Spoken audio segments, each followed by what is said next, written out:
$43.53 million. That's how much money Jamaica's Prime Minister, Dr. Andrew Holness, effectively left on the table in 2023 after delaying the acceptance of his new compensation package that was established in that year. And now that he has officially accepted it, the country is divided. Was the delay wise leadership? Was the increase justified? Or was it simply a matter of timing? Let's unpack it. So what really happened back in 2023? Effective April 1st, 2023, the government of Jamaica implemented a major public sector compensation restructuring for parliamentarians. This was part of a broader national modernization effort that affected over 100,000 public sector workers. Now, the reform introduced a consolidated salary structure, the removal of old allowances, formal job descriptions for ministers and members of parliament, and under the structure, the Prime Minister's salary moved from $9.16 million to a little over $25 million, then to $28.5 million annually. However, Prime Minister Holness declined to take the increase at the time. Fast forward to February 20th, 2026, the Office of the Prime Minister announced that after internal consultations, it was agreed he would now conform to the established remuneration for the office, and the new rates take effect from September 2025. Here's where the conversation becomes even more interesting. At the time, the Prime Minister was earning less than, or in some cases, comparable to certain senior public servants who lead ministry departments, agencies, or institutions with staffing complements ranging from 300 to over 1,000 employees. Now, Jamaica's population is just under 3 million people, and a review of salary scales published through the Ministry of Finance and the Public Service shows that effective April 2024, compensation for senior public sector executives ranged from approximately $6 million to a high of $28 million annually.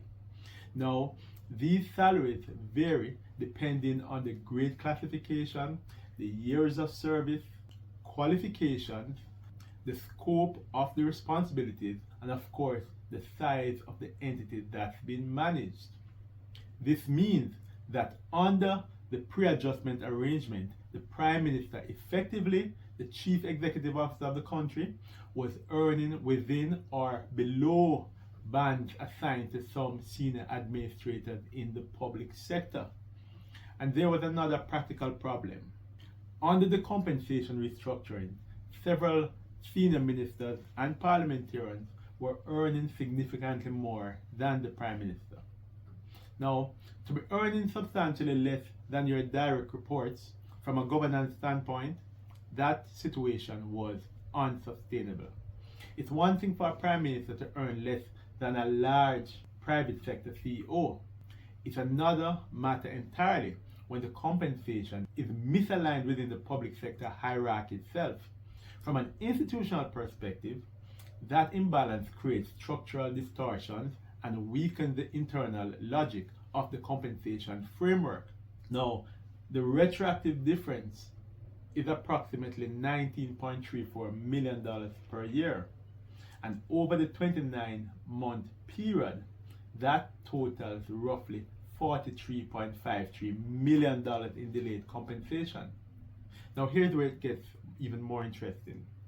Inflation between April 2023 and August 2025 was roughly 13%. By January 2026, cumulative inflation was about 15%. Stay with me. If you adjust the $43.53 million for 13% inflation, its purchasing power falls to approximately $38.28 million. Stay with me. At 15% inflation, the real value drops further to about $37 million. In simple terms, time is money. And so, delaying compensation during inflation reduces its real value. So was this a financial misstep, or something more strategic? What was really happening in 2023 and beyond then? When the Prime Minister declined the increase, there was public outcry about the magnitude of not just his increase, but all the increases across the sector. There was significant discussion surrounding the certification of its statutory declarations by the Integrity Commission. The country had a pending general election. The economic pressures were mounting. And later, Hurricane Melissa severely impacted the country's recovery trajectory in late 2025. And in leadership, optics matter. Accepting a near threefold salary increase during public scrutiny and pre-election tension may not have been politically prudent. By September 2025, the general election had concluded, the administration secured its mandate, public discourse had shifted, the broader compensation reform had already been implemented, the environment had changed. And guess what? Timing matters.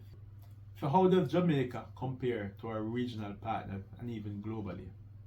With the new compensation of approximately $28.6 million, Prime Minister Holness earns about US $180,000 annually. That places him among the higher paid leaders in the Caribbean. For comparison, some sources say that the President of the United States earns about US $400,000 annually. And there are many Caribbean prime ministers who earn under US $100,000. However, leaders in larger and more productive economies earn significantly more, supported by stronger gross domestic product (GDP), but salary comparisons must consider context. They're talking about security responsibilities, travel requirements, official residencies, and of course there are pension entitlements, the national productivity, and the GDP per capita. So compensation must align not just with symbolism, but with the responsibility. And here's an issue that was often overlooked during the period. The Prime Minister's salary is pegged to the pensions of former Prime Ministers, and in some cases, their surviving spouses. That includes former Prime Ministers P.J. Patterson, Portia Simpson Miller, the widows of Hugh Shearer, Michael Manley, and Edward Seaga. When the Prime Minister declined the increase, pension adjustments were indirectly impacted. So this decision had ripple effects beyond just one individual. But was this a financial blunder or a strategic move? Let's weigh in on it carefully. Here's the financial argument. Inflation reduced the real value of the delayed funds. $43.53 million invested in 2023 could have generated significant returns. The delayed acceptance therefore meant there was a reduction in purchasing power. However, the strategic argument is that it preserved the political capital before the elections. It avoided backlash during the economic strain, and it managed optics during the Integrity Commission discourse. It also allowed for the implementation after securing a fresh mandate. And wealth strategy is not always about maximizing immediate returns. Sometimes it's about protecting long-term leadership positioning. And the bigger question is, should a sitting Prime Minister or any public official for that matter be able to reject a compensation package that has been lawfully established? If compensation is determined by an independent structure, should it be optional? And so, is it time to re-examine how leadership compensation is set and implemented? And is there ever truly a good time for our political leaders to receive significant salary adjustments? Is there really a good time? Leadership compensation is always controversial, especially in developing economies navigating economic recovery like Jamaica. But strong institutions require properly compensated leadership. Underpaying top leadership can create distortions. Overpaying can erode public trust. So it's important then to find the right balance. because balance is the key. And as Prime Minister, Dr. Holness must be properly compensated for the weight and responsibility of the office he holds. So what do you think? Was this a financial miscalculation or a shrewd political move, or simply aligning with established policy at the right time? Drop your thoughts and comments in the comment section. This has been Building Wealth with Wisdom. Until next time, walk good, stay wise, and build wealth with wisdom. See you in the next episode.